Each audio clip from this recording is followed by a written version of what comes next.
ভেঙে দাও, গুড়িয়ে দাও, নোরা পাগলার আস্তানা আলহাজি জেলা আলম সংসদে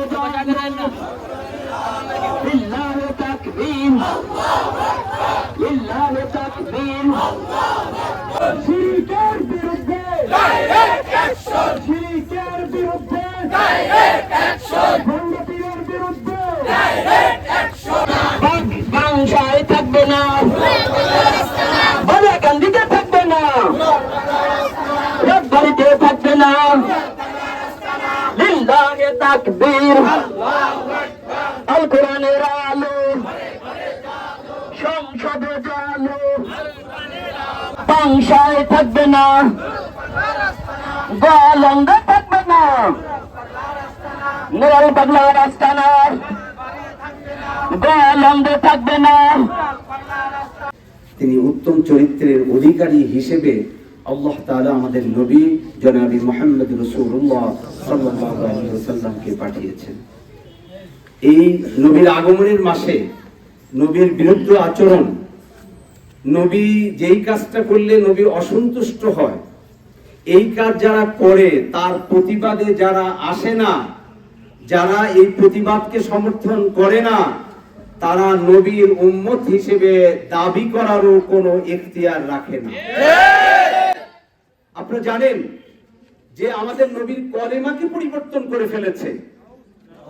লা ইলাহা ইল্লাল্লাহ ইমাম মেহেদী রাসূলুল্লাহ বলে যে কলেমা পরিবর্তন করেছে, ওরা সরাসরি কাফের। ওদের মুসলমান হিসেবে দাবি করার কোনো সুযোগ নাই। কারণ যেই কলেমা নিয়ে, যে কলেমাকে কেন্দ্র করে আল্লাহ তাআলা তো নবীকে পাঠিয়েছিলেন, সেই নবীর কলেমাকে অস্বীকারী সে মুসলমান হতেই পারে না।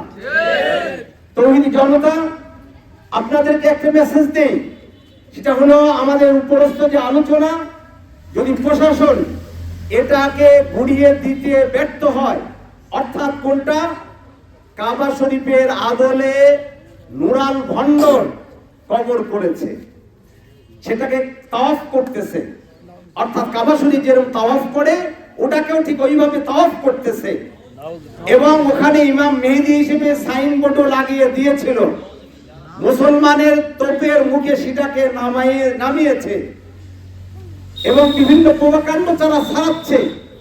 যদি প্রশাসন এটাকে ঘুরিয়ে দিতে ব্যর্থ হয়, কুষ্টিয়া, ফরিদপুর, রাজবাড়ী এই সমস্ত জেলা থেকে তাওহীদি জনতা মার্চ টু গলন্দ, আমরা গলন্দতে উপস্থিত হব এবং তাওহীদি জনতা তাদের নিজ হাত দিয়ে ওই কাবা শরীফের আদলের কবরকে ভেঙে চুরমার করে দিবে। আমরা রাজি আছি তো ভাই? সকলকে ধন্যবাদ দিয়ে এবং পরবর্তীতে ডাক আসলে আপনারা শরীক হবেন এই আশাবাদ ব্যক্ত করে আমার সংক্ষিপ্ত কথা এখানে শেষ করছি। ওমা আলাইনা ইল্লাল বালাগ। কালুখালী টুডে, শিকড়ের টানে মাতৃভূমির প্রাণে।